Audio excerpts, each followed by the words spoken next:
Caregiving can sometimes feel like an impossible struggle. Caregivers may be torn between taking care of loved ones and trying to maintain balance in life. The good news is that it doesn't have to be that way. The Caring Generation with host Pamela D Wilson is here to focus on the conversation of caring. You're not alone. In fact, you're in exactly the right place to share stories and learn tips and resources to help you and your loved ones. So now, please welcome the host of The Caring Generation, Pamela D Wilson. This is Pamela D Wilson, caregiving expert, speaker, consultant, and guardian of the Caring Generation. Thank you for joining me for this week's show, episode 207. Before we jump into this week's topic, which is why are dementia caregivers in worse health than the person with dementia, if you find this podcast helpful, please like it and follow it on your favorite podcast app. Your participation through likes and follows helps the show reach more people worldwide looking for hope, help, and support for their health or when caring for aging or elderly parents, spouses, and other family members. Caregivers of persons with dementia, especially spouses who are 24 hours a day, 7-day-a-week caregivers, often experience worse health than the person with dementia.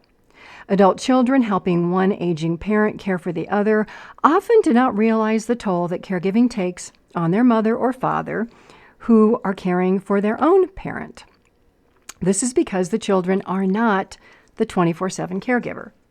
Adult children caring for one or two parents, maybe both with dementia, or maybe one parent with dementia, can be challenging.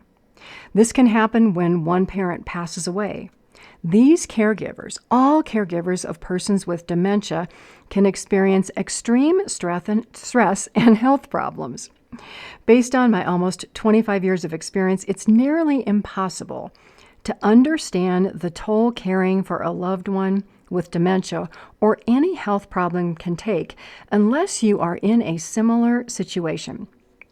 To give some background on this, the experience of a caregiver with a person with dementia who can still manage some daily tasks and live on their own is very different from being a 24-hour, 7-day-a-week dementia caregiver. For a person who cannot be left alone due to safety or other concerns, who needs help dressing, bathing, they're not safe alone at night, they may wake up alone at night frightened. So these two experiences are very different from caregivers of people who may have health issues but not memory loss. Because memory loss can involve a lot of behaviors and activities and just additional challenges because the brain isn't working like it does for most people. So there's a wide range of caregiving experiences. And if you're a caregiver, you know people on the outside looking in, they don't get it. They can be very judgmental because they don't know the type or the hours or the extent of what you're doing. They don't know the emotional or the physical toll. So for everybody, caregiver or not, even if you don't understand what someone is going through, be kind and be considerate because caregiving can be stressful and very exhausting. During this show, I will share some statistics about dementia caregivers, including dementia spouse caregivers, all caregivers, and what families, including spouses and adult children, can do to build family and social support.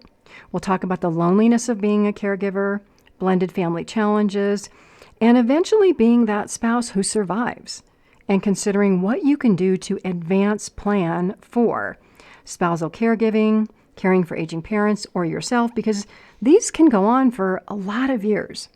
So whether you are that adult child caring for aging parent or parents with dementia, or a spouse dementia caregiver, there is something in this episode here for you. Because if you are that adult child who will eventually marry or partner, eventually you will become a spouse caregiver or the spouse who needs care.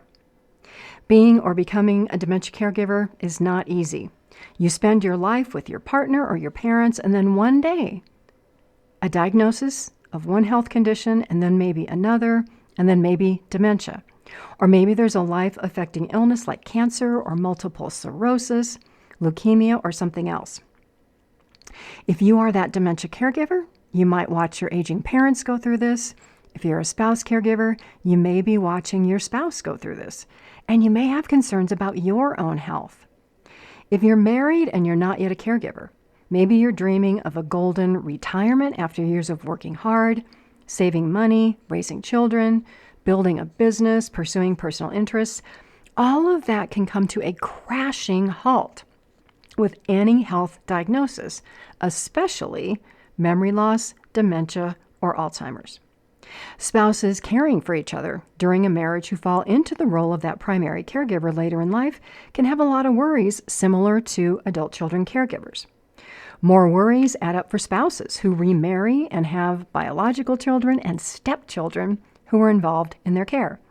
If you are a biological child and your parents have remarried, or if you're a stepchild and your parents have remarried, you know that navigating these relationships may not always be easy. So as I talk through this podcast, I'm going to use the term spouse caregiver a lot, but whatever I say will really apply to adult children caregivers, because eventually all of us will be some type of spouse caregiver or partner caregiver or caring for somebody else.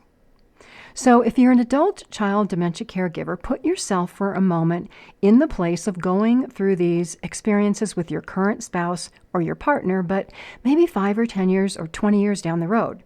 Because one day the experiences of our parents, yours and mine, may be our experiences.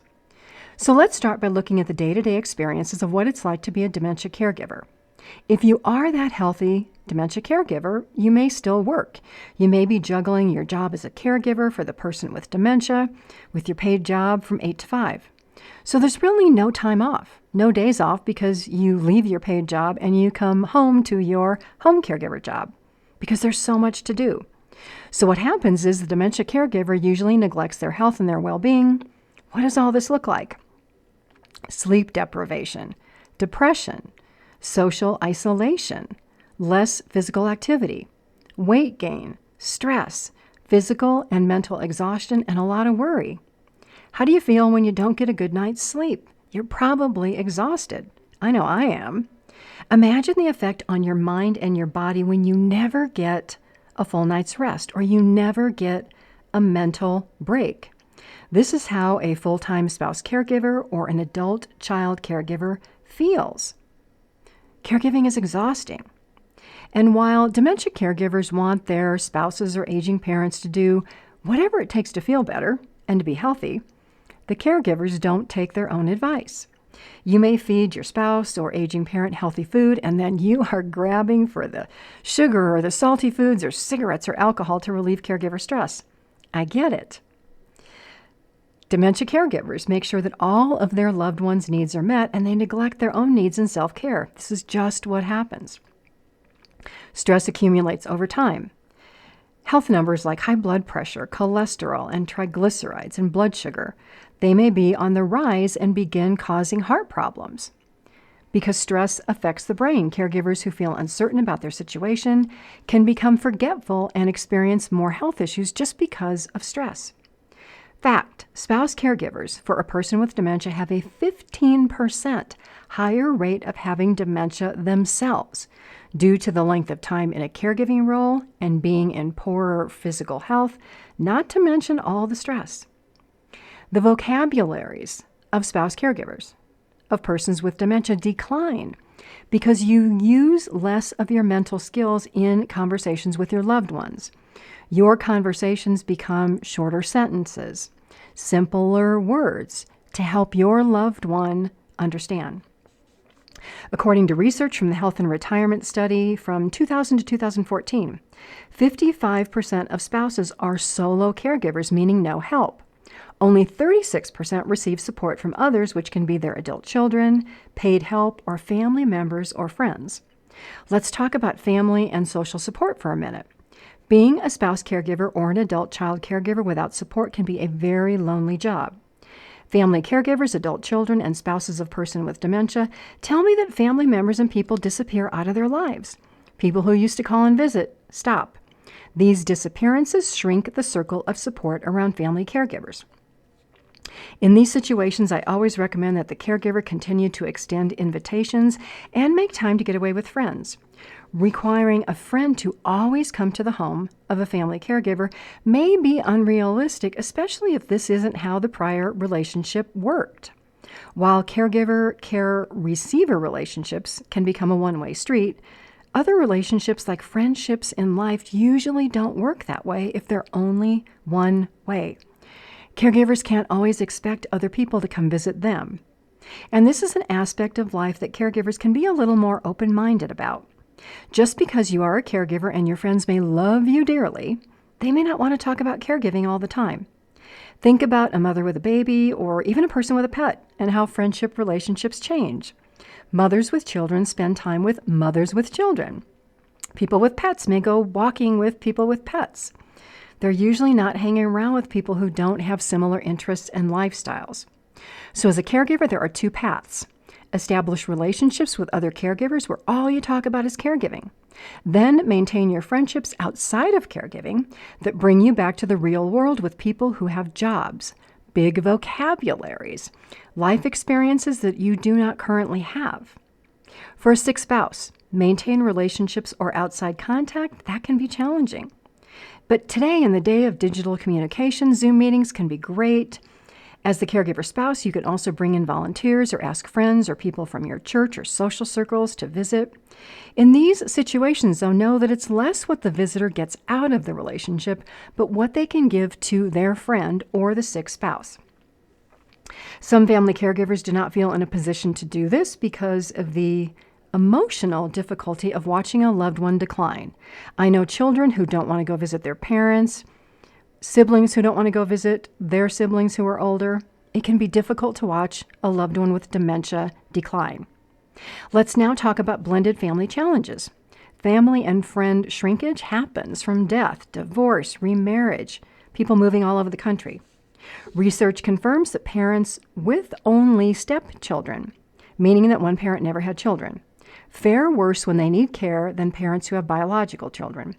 When you think of relationships with parents and stepchildren, unless parents and stepchildren spend or have spent significant amount of time together, there's really no relationship or obligation on either side to provide support or care. When you think of the time it takes to make a good friend at being over 400 hours, some parents and grown stepchildren may never spend that amount of time together in a lifetime unless they live under the same roof. On the other hand, inheriting stepchildren later in life through remarriage can be a blessing when the parent and the adult children have things in common and they can appreciate each other for the person they are. It's different from biological children, who are sometimes expected to be that caregiver for the parent. With stepchildren, you can talk about roles and expectations and how all of this might work. And so this means that spouses with blended families may need to be more practical about independently planning for their care, due to the possibility of stepchildren not having expectations of having to provide care. Last, let's talk about the reality of one spouse dying before the other. In a perfect world, married couples would make plans for life to go on after the first spouse dies. But who wants to talk about this? I don't even want to talk about it, but I do. Spouses in remarriage may be more likely to be realistic about this topic because if they remarry due to a spouse's passing, they have a little more life experience. Shockingly, sometimes it's the caregiver spouse who dies first. Then what's the plan for the surviving spouse with dementia? In general, across the board, 30% of caregivers die before the person they care for. Specific to Alzheimer's, the number is 18% of spouses die before the spouse with dementia, according to the Health and Retirement Study. Worrying about the death of a spouse is bad for a caregiver's health. Worrying about the death of parents is bad for a caregiver's health. And the caregiver, a spouse, a child, may be concerned about how they will financially survive when someone passes away. If you're in a spouse-caregiver situation and money for care will be a problem, start investigating Medicaid and the single entry program in your state as early as possible. There may be things you can do years in advance to ensure that you as the surviving spouse will be able to financially survive and live after your spouse dies. In my opinion, when spouses create estates and plans that include power of attorney for health, medical power of attorney, financial power of attorney, a living will, and a will or a trust, there should be discussions about who will be that caregiver. Where will care be received? And what are the practical considerations about how to pay for care And what if a single spouse consumes all of the marital assets, leaving the surviving spouse at poverty level with no money? No one wants to plan or talk about this because planning for the death of a spouse is not a happy event, but it's going to happen to all of us eventually. And while many family caregivers give up everything to the detriment of their well-being, is this really the pattern of behavior we want to set as examples for families and children and future generations? What if instead we set patterns of talking about and planning for future care needs that involve family but do not destroy family relationships or the health of a caregiver, whether a spouse or an adult child? What would these plans look like? How can they be legally put in place so that one spouse does not suffer more than the other? What financial plans can be put in place to ensure either spouse who becomes a caregiver will have money for their care and the ability to go on with life after the first spouse dies? These are all good questions and conversations to have years before care is needed. I thank you all so much for being here for this week's episode. Please like and follow this podcast on your favorite app and share it with others you know who are seeking hope, help, and support.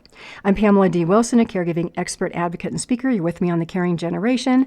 I look forward to being with you again soon. God bless you all. Sleep well tonight. Have a fabulous day today and a great day tomorrow until we are here together again. Tune in each week for The Caring Generation with host Pamela D Wilson. Come join the conversation and see how Pamela can provide solutions and peace of mind for everyone. Here on Pamela D Wilson's The Caring Generation.